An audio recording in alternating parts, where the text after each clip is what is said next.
Kali ini saya akan perkenalkan beberapa kata dalam bahasa Jepang ya untuk mengungkapkan sakit. Sebelumnya saya ingin mengucapkan selamat menunaikan ibadah puasa buat teman-teman semua. Semoga puasanya lancar sampai nanti selesai ya, nggak bolong-bolong. Oke, mengungkapkan kata sakit ya. Jadi kalau dalam bahasa Indonesia sakit itu ya diungkapkan dengan satu kata saja. Sakit gitu ya. Nah, tapi mungkin ingat kalau dalam bahasa Inggris misalnya ada kata seperti hurt, ada ill, ada disease dan lain-lain ya. Nah, dalam bahasa Jepang juga seperti itu. Jadi pas kayak gimana kata sakit ini dipakainya yang mana gitu ya. Jadi tergantung situasi ya. Kita sedang kayak gimana sih itu. Dalam bahasa Jepang seperti itu. Oke. Di sini saya perkenalkan setidaknya ada 3 kata untuk mengungkapkan sakit ya. Nah, yang pertama saya coba langsung dengan pakai kalimat saja. Nah, di sini saya buat 3 kalimat ya dalam bahasa Indonesia dulu. Kalimat pertama gini. Budi kemarin sakit. Nah, di situ ada kata sakit ya. Budi kemarin sakit. Nah, kalimat kedua yaitu gini. Kita lagi mukul-mukul pakai palu ya, tok tok tok terus tangan kita kena. Aduh, sakit. Nah, gitu. Ada sakit ya. Jadi sakit yang kalimat pertama sama Budi tadi. Kalimat kedua bilang aduh sakit gitu. Kalimat ketiga misalnya di sini sakit ya. Ini kok sakit nggak hilang-hilang. Nah, itu ya.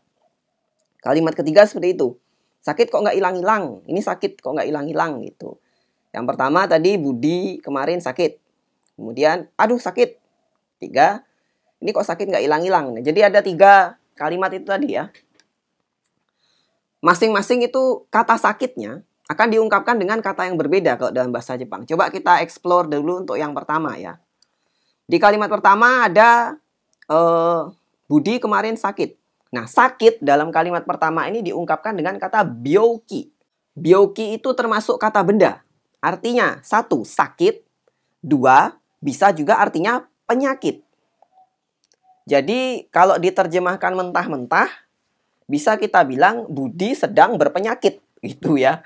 Jadi Budi sedang sakit. Ya, gitu. Byoki itu seperti itu artinya. Dan dia adalah kata benda. Jadi harus diperlakukan seperti kata benda ya. Kemudian itu kalau kalimat tadi yang pertama ya. Budi sedang sakit. Nah, itu byoki dalam arti sakit. Nah, sekarang kalimat saya buat lagi byoki dalam artian yaitu penyakit. Misalnya gini kalimatnya. Corona wa donna byoki desu ka? Ya. Corona wa donna byoki desu ka? Corona itu sakit kayak gimana sih? Penyakit kayak gimana sih? Nah, itu ya. Jadi ada arti sakit, ada penyakit. Ya, seperti itu ya kalau kata byoki.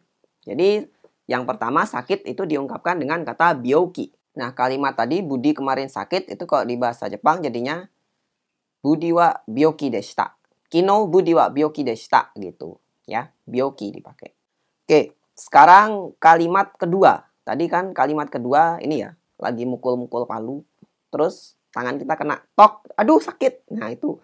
Nah, sakit yang ini tidak sama dengan yang byoki tadi ya.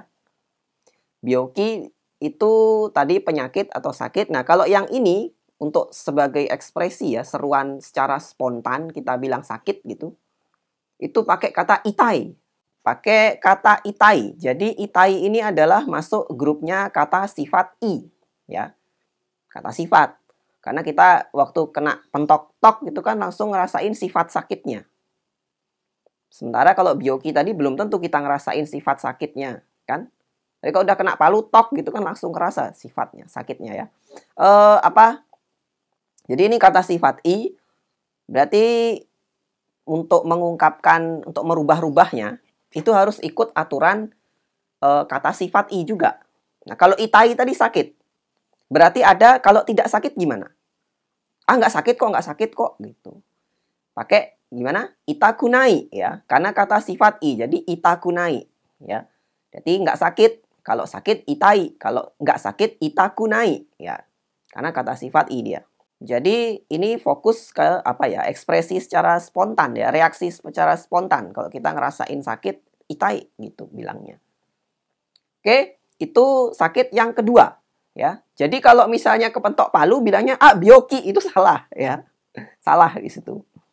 Ya, karena bioki kata benda. Sementara ini adalah fokus ke reaksi dari sifat sakit yang kita rasain itu. Oke, berikutnya nomor 3. Ada, tadi kalimatnya adalah, ini kok sakit nggak hilang-hilang. Nah, itu mengungkapkannya bukan dengan bioki, bukan dengan itai, tapi pakai itami. Ya, itami itu artinya adalah, kalau dalam bahasa Inggris sih lebih bagus ya, ada artinya adalah pain. Rasa sakitnya nggak hilang-hilang. Rasa sakitnya itu ya. Jadi ini termasuk kata benda juga, itami. Ya.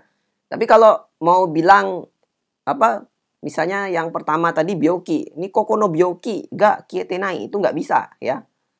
Karena bioki adalah kata benda untuk apa, penyakit artinya.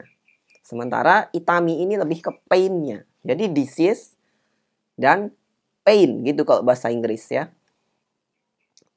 Nah, itami adalah kata benda. Jadi perlakukan seperti kata benda. Bisa dirangkai dengan apa misalnya? Ga arimas, ga arimaseng gitu ya. Itami seperti itu. Nah, kalau kalimat tadi kita coba rubah ke bahasa Jepang ya. Ini kok sakit nggak hilang-hilang, sakit di sini kok nggak hilang-hilang gitu. Jadi kokono itami ga mada kiete nai. Kokono itami ga mada kiete nai. Sakitnya, rasa sakit yang di sini ini nggak hilang-hilang gitu. Nah, seperti itu tadi ya. Untuk mengungkapkan sakit dalam bahasa Jepang itu setidaknya ada 3 kata yang paling umum dipakai. Ada itami, ada bioki, ada itai. Jadi saya harap jangan sampai ketukar-tukar ya. Nanti kepentok palu bilang, toh ya bioki gitu, nggak gitu ya. Atau bilang, Budi lagi sakit, Budi wa itai des gitu, nggak bisa ya. Jangan sampai ketukar-tukar. Ya, itu tadi apa, kata beragam kata dengan arti sakit ya yang sering dipakai. Semoga bermanfaat. Terima kasih buat yang udah nonton. Silakan subscribe. Kita ketemu lagi di video berikutnya.